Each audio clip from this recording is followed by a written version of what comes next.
ਉਹਨੂੰ ਪੜ੍ਹਨ ਵਾਲੇ ਲਾਇਬ੍ਰੇਰੀਆਂ 'ਚੋਂ ਹਮੇਸ਼ਾ ਇਹੋ ਲੱਭਦਿਆਂ ਕਈ ਘੰਟੇ ਗੁਜ਼ਾਰ ਦਿਆ ਕਰਦੇ ਸਨ ਕਿ ਸ਼ਾਇਦ ਦਲੀਪ ਕੌਰ ਟਿਵਾਣਾ ਹੋਰਾਂ ਦੀ ਕੋਈ ਨਵੀਂ ਕਿਤਾਬ ਜਾਂ ਨਾਵਲ ਆਇਆ ਹੋਵੇਗਾ। ਉਹਨੂੰ ਨੇੜਿਓਂ ਜਾਣਨ ਵਾਲੇ ਜਾਣਦੇ ਸੀ ਬਈ ਔਰਤ ਜਦੋਂ ਆਪਣੀਆਂ ਲਿਖਤਾਂ ਨੂੰ ਦੂਜਿਆਂ ਸਾਹਮਣੇ ਜਿਉਂਦਿਆਂ ਕਰ ਦਿੰਦੀ ਏ ਤਾਂ ਹਰ ਕਹਾਣੀ 'ਚ ਉਹ ਆਪ ਬੋਲਦੀ ਏ। ਆਪਣੀ ਪੀੜ ਏ ਜਿਸ ਨੂੰ ਸੋਹਣੇ ਲੀੜੇ ਪਵਾ ਦੂਜਿਆਂ ਦੀ ਬਣਾ ਕਹਿ ਦਿੰਦੀ ਏ। ਦਲੀਪ ਕੌਰ ਟਿਵਾਣਾ ਦੇ ਨਕਸ਼ ਹਜ਼ਾਰਾਂ ਬੁਝਾਰਤਾਂ 'ਚ ਗੁੱਝੇ ਇਉਂ ਲੱਗਦੇ ਸੀ ਜਿਉਂ ਕਿਸੇ ਨੇ ਪੜ੍ਹੇ ਹੀ ਨਾ ਹੋਣ।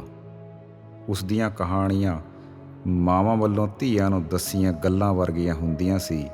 ਉਹਦੀ ਜ਼ਿੰਦਗੀ ਦੇ ਰੰਗ ਕਦੇ ਫਿੱਕੇ ਤੇ ਕਦੇ ਬੇਹੱਦ ਗੂੜ੍ਹੇ ਹੋਏ ਲੱਗਦੇ। ਨਿਆਣੀ ਜਿਹੀ ਉਮਰ ਹੋਈ, ਮੰਗਣੀ ਜਦੋਂ ਟੁੱਟੀ ਤਾਂ 10 ਵਰ੍ਹਿਆਂ ਦੀ ਬਾਲੜੀ ਦਲੀਪ ਕੌਰ ਹੋਣਾ ਦਾ ਰਿਸ਼ਤਾ ਭੂਆ ਜੀ ਨੇ ਆਪਣੀ ਨਨਾਣ ਦੇ ਪੁੱਤਰ ਨੂੰ ਕਰਵਾ ਦਿੱਤਾ ਸੀ। ਪਰ ਵਿਆਹ ਤੋਂ ਬਾਅਦ ਜਦੋਂ ਮੁਕਲਾਵਾ ਲੈਣ ਸਾਹਮਣੇ ਵਾਲੇ ਨਾ ਆਏ ਤਾਂ ਜਿਉਂ-ਜਿਉਂ ਉਮਰ ਵੱਡੀ ਹੋਈ ਤਾਂ ਪੱਕਾ ਹੀ ਸੋਚ ਲਿਆ ਕਿਧਰੇ ਕਿ ਹੁਣ ਵਿਆਹ ਵਾਲੀ ਸ਼ੈ ਦਾ ਜ਼ਿਕਰ ਜ਼ਿੰਦਗੀ 'ਚ ਨਹੀਂ ਕਰਨਾ। ਪਰ ਕੁਦਰਤ ਦੇ ਰੰਗ ਉਹੀ ਜਾਣੇ ਜਿਹਨੇ ਜਿੱਥੇ ਚੋਗ ਚੁਗਣ ਲਈ ਤੈਅ ਕਰ ਰੱਖਿਆ ਸੀ, ਬੰਦਾ ਆਪ ਮੁਹਾਰੇ ਉੱਧਰ ਨੂੰ ਨਾ ਚਾਹੁੰਦਿਆਂ ਵੀ ਤੁਰ ਪੈਂਦਾ। ਔਰਤ ਹਜ਼ਾਰਾਂ ਔਰਤਾਂ ਦੀ ਜ਼ੁਬਾਨ ਨਹੀਂ ਬਣਨਾ ਲੋਚਦੀ, ਉਹ ਸਿਰਫ ਆਪਣਾ ਦੁੱਖ ਏ ਜੋ ਦੱਸਣਾ ਚਾਹੁੰਦੀ ਏ। ਉਹਨਾਂ ਸਭ ਲਿਖਤਾਂ 'ਚ, ਉਹਨਾਂ ਸਭ ਪੀੜਾਂ 'ਚ ਦਲੀਪ ਏ ਜੋ ਤੜਫਦੇ ਸ਼ਬਦਾਂ ਨਾਲ ਬਹੁਤ ਕੁਝ ਕਹਿ ਜਾਂਦੀ ਏ, ਬਸ ਜ਼ੁਬਾਨ ਤੋਂ ਕਹਿਣ ਦੀ ਹਿੰਮਤ ਨਹੀਂ ਕਰਦੀ। ਇਹੋ ਸੋਚਦੇ ਸੀ ਦਲੀਪ ਕੌਰ ਨੂੰ ਪੜ੍ਹਨ ਵਾਲੇ ਉਹਨਾਂ ਦੀਆਂ ਲਿਖਤਾਂ ਬਾਰੇ। ਪੇਕਿਆਂ ਤੋਂ ਆਉਂਦੀ ਗਰਮ ਹਵਾਵਾਂ ਦੀ ਪੀੜ, ਭਰਾ ਦੇ ਤੁਰ ਜਾਣ ਤੋਂ ਬਾਅਦ ਭਤੀਜੇ ਦੇ ਇਉਂ ਰੁਖਸਤ ਹੋ ਜਾਣ 'ਤੇ ਭੈਣ ਨੇ ਹਰ ਇੱਕ ਦਿਨ ਇੱਕ ਨਵੀਂ ਕਹਾਣੀ ਬੀਜੀ। ਜਦੋਂ ਕੋਈ ਉਹਨਾਂ ਨੂੰ ਮਿਲਣ ਜਾਂਦਾ ਤਾਂ ਕੋਈ ਗੱਲ ਯਾਦ ਆਉਣ 'ਤੇ ਉਹ ਲੰਮਾ ਹੌਂਕਾ ਭਰਦੇ ਤੇ ਚੁੱਪ ਕਰ ਜਾਂਦੇ। ਕਦੇ-ਕਦੇ ਕਹਿੰਦੇ ਇੱਕ ਲਿਖਣ ਵਾਲੀ ਔਰਤ ਦੀ ਕਲਮ ਆਪਣੀ ਖੁਦ ਦੀ ਵੀ ਅਸਲ ਕਹਾਣੀ ਕਹਿਣਾ ਚਾਹੁੰਦੀ ਏ। ਪਰ ਕਦੇ ਮਾਂ ਹੋਣਾ, ਕਦੀ ਕਿਸੇ ਦੀ ਹਿੱਸੇਦਾਰ ਤੇ ਕਦੀ ਸਿਰਫ ਔਰਤ ਹੋਣਾ ਹੀ ਭਾਰੀ ਪੈ ਜਾਂਦਾ ਉਹਦੇ 'ਤੇ। ਸੱਚੀ ਜੀ ਕਰਦਾ ਕਿ ਇੱਕ ਕਿਤਾਬ ਲਿਖਾਂ, ਉਹ ਕਿਤਾਬ ਜਿਹਦੇ 'ਚ ਪਰਦੇ ਜਾਂ ਓਹਲੇ ਨਾ ਹੋਣ। ਉਸਦੀ ਜ਼ਿੰਦਗੀ ਦੇ ਕੁਰਖਤ ਰੰਗ ਨੂੰ ਜਾਣਦੇ ਲੋਕੀ ਉਹਦੇ ਅੰਦਰ ਲੁਕੇ ਸੱਚ ਨੂੰ ਜਾਣਨਾ ਚਾਹੁੰਦੇ ਸਨ। ਪਰ ਸ਼ਬਦਾਂ ਦੀ ਜਾਦੂਗਰ ਆਪਣੇ ਸ਼ਬਦਾਂ 'ਤੇ ਪੂਰੀ ਪਕੜ ਬਣਾ ਕੇ ਹਮੇਸ਼ਾ ਖੁਸ਼ਹਾਲ ਹੋਣ ਦਾ ਭਰਮ ਦਿਖਾਉਂਦੀ ਰਹੀ। ਉਹ ਨੰਗੇ ਸੱਚ ਦੀ ਥਾਂ ਕੱਜਿਆ ਸੱਚ ਕਹਿੰਦੀ ਸੀ। ਉਹਦੀ ਅਸਲ ਜ਼ਿੰਦਗੀ ਕੁਝ ਹੋਰ ਸੀ, ਪਰ ਔਰਤ ਹੋਣ ਦੇ ਨਾਤੇ ਦਲੀਪ ਕੌਰ ਟਿਵਾਣਾ ਦੀ ਇੱਕ ਸਹੇਲੀ ਉਸਦੇ ਹਰ ਸ਼ਬਦਾਂ ਤੋਂ ਪਾਰ ਦੀ ਜ਼ਿੰਦਗੀ ਨੂੰ ਜ਼ਿਆਦਾ ਨੇੜਿਓਂ ਜਾਣਦੀ ਸੀ। ਉਹ ਸਹੇਲੀ ਦੱਸਦੀ ਏ ਵੀ ਉਹ ਅਕਸਰ ਆਖਦੀ ਸੀ, ਸੱਚੀ ਚੰਗੇ ਘਰਾਂ ਦੀਆਂ ਧੀਆਂ ਉੱਚੀ ਬੋਲਣ ਜਾਂ ਹੱਸਣ ਦਾ ਹੱਕ ਨਹੀਂ ਰੱਖਦੀਆਂ। ਸੱਚੀ ਧੀਆਂ ਨੂੰ ਸਦਾ ਲਿਆਕਤ ਤੇ ਸਬਰ ਦਾ ਲਿਬਾਸ ਗੁੜਤੀ ਦੇਣ ਵਾਲੇ ਨਾਲ ਹੀ ਪਹਿਨਣ ਦੀ ਹਦਾਇਤ ਹੁੰਦੀ ਏ। ਪਰ ਅਸੀਂ ਧੀਆਂ ਹਾਂ, ਬੀਬੇ ਘਰਾਂ ਦੀਆਂ ਧੀਆਂ। ਸਾਰੀਆਂ ਲਿਖਤਾਂ, ਸਭ ਕਹਾਣੀਆਂ, ਸਭ ਪਾਤਰਾਂ 'ਚੋਂ ਆਪ ਸੀ। ਉਹ ਕਥਾ ਕਹਿੰਦੀ ਰਹੀ, ਕਥਾ ਤੁਰਦੀ ਵੀ ਰਹੀ, ਪਰ ਸ਼ਿੰਗਾਰੇ ਝੂਠ ਨਾਲ ਗੱਲ ਕਹਿ ਕੇ ਨੰਗੇ ਸੱਚ ਦੀ ਉਮੀਦ ਕਿਸੇ ਹੋਰ ਦੀਆਂ ਲਿਖਤਾਂ 'ਚ ਪੜ੍ਹਨਾ ਚਾਹੁੰਦੀ ਸੀ। ਉਹਨਾਂ ਸਭ ਦੀਆਂ ਕਲਮਾਂ 'ਚੋਂ ਜੋ ਉਸ ਨੂੰ ਮਿਲਣ ਦੀ ਰੀਝ ਰੱਖ ਉਹਦੀ ਦਹਲੀਜ਼ 'ਤੇ ਜਾ ਢੁਕਦੀਆਂ ਸੀ। ਉਹ ਅਕਸਰ ਕਹਿੰਦੀ, ਜ਼ਿੰਦਗੀ ਦੀ ਸਭ ਤੋਂ ਚੰਗੀ ਕਿਤਾਬ ਹਾਲੇ ਲਿਖਣੀ ਬਾਕੀ ਰੱਖੀ ਏ।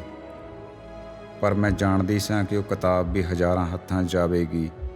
ਉਹਨੂੰ ਮੁਹੱਬਤ ਕਰਨ ਵਾਲੀਆਂ ਸਭ ਕੁੜੀਆਂ ਉਸ ਨੂੰ ਆਪਣੀ ਜ਼ਿੰਦਗੀ ਵਰਗੀ ਕਿਤਾਬ ਕਹਿਣਗੀਆਂ। ਅੱਤ ਦੀ ਗਰਮੀ ਵਾਲੇ ਮਹੀਨੇ ਮਈ 1935 ਨੂੰ ਉਹਨਾਂ ਪਿੰਡ ਰੱਬੋਂ 'ਚ ਪਹਿਲੀ ਕਿਲਕਾਰੀ ਮਾਰੀ ਹੋਊ ਤਾਂ ਜੰਮਣ ਵਾਲੀ ਮਾਂ ਨੇ ਸੋਚਿਆ ਹੋਊ ਕਿ ਉਸਨੇ ਇੱਕ ਯੁੱਗ ਨੂੰ ਜਨਮ ਦਿੱਤਾ ਏ।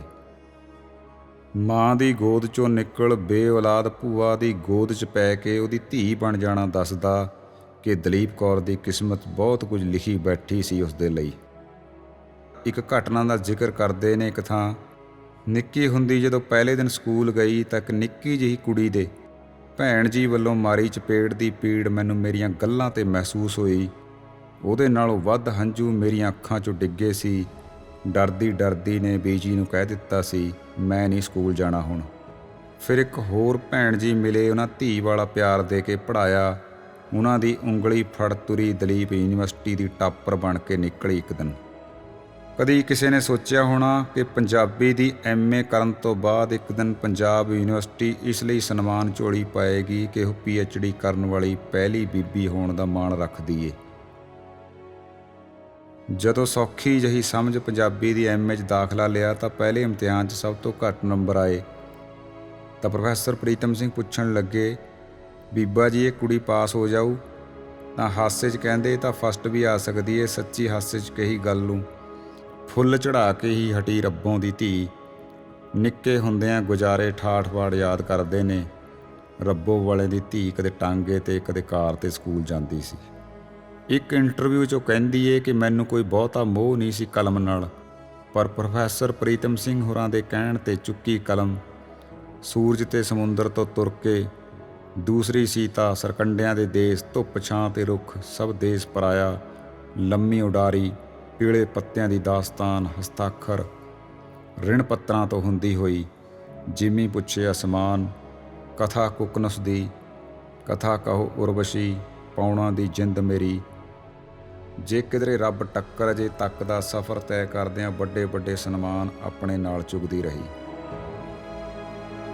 ਕਦੀ ਸਾਹਿਤ ਅਕਾਦਮੀ ਦਿੱਲੀ ਨੇ ਅਣਬੂਹਾ ਖੜਕਾਇਆ, ਕਦੀ ਸਰਸਵਤੀ ਸਨਮਾਨ ਉਹਨਾਂ ਦੀ ਲਿਖਤਾਂ ਦੀ ਅਮੀਰੀ ਦੀ ਗਵਾਹੀ ਭਰਦਾ ਹੈ, ਕਦੀ ਪੰਜਾਬ ਸਰਕਾਰ ਦੇ ਸਾਹਿਤ ਰਤਨ ਨੂੰ ਉਹਨਾਂ ਦੀ ਝੋਲੀ ਪੈ ਜਾਣ ਦੀ ਖੁਸ਼ਨਸੀਬੀ ਹਾਸਲ ਹੋਈ।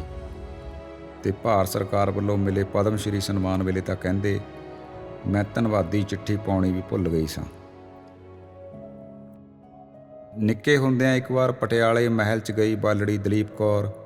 ਸੋਹਣੇ ਸੋਹਣੇ ਪਹਿਰਾਵਿਆਂ 'ਚ ਫੱਬਦੀਆਂ ਰਾਣੀਆਂ ਨੂੰ ਵੇਖ ਕੇ ਬੀਜੀ ਨੂੰ ਜਿੱਦ ਨਾਲ ਆਖਦੀ, ਮੈਨੂੰ ਵੀ ਇਹੋ ਜਿਹੇ ਕੱਪੜੇ ਚਾਹੀਦੇ ਨੇ, ਮੈਂ ਵੀ ਰਾਣੀ ਬਣਨਾ।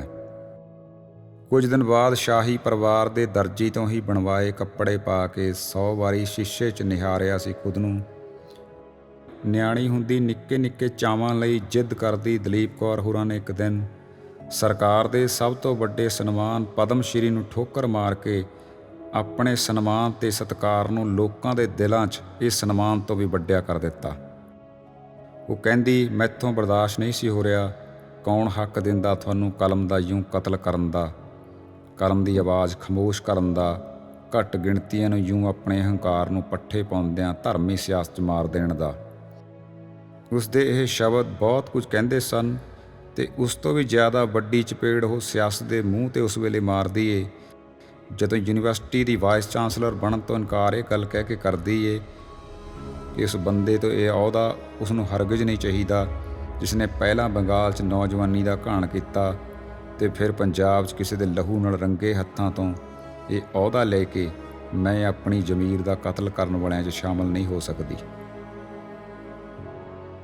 ਕਹਿੰਦੇ ਇੱਕ ਸਮਾਗਮ 'ਚ ਮਰਹੂਮ ਨਾਵਲਕਾਰ ਜਸਵੰਤ ਸਿੰਘ ਕੰਵਲ ਹੋਰਾਂ ਨੂੰ ਹੱਸਦਿਆਂ ਪੁੱਛਿਆ ਸੀ ਦਲੀਪ ਕੌਰ ਨੇ, ਜਸਵੰਤ ਸਿੰਘ ਤੁਹਾਡੀ ਉਮਰ ਕਿੰਨੀ ਹੋ ਗਈ ਏ? ਉਹਨਾਂ ਟੀਚਰ ਨਾਲ ਕਿਹਾ, ਕੋਈ ਨਹੀਂ ਦਲੀਪ ਬੀਬਾ, ਤੇਰੇ ਤੋਂ ਪਹਿਲਾਂ ਨਹੀਂ ਮਰਦਾ। ਦਲੀਪ ਕੌਰ ਜੀ ਕਹਿੰਦੇ, ਫਿਰ ਵਾਅਦੇ ਦਾ ਪੱਕਾ ਰਹੀਂ।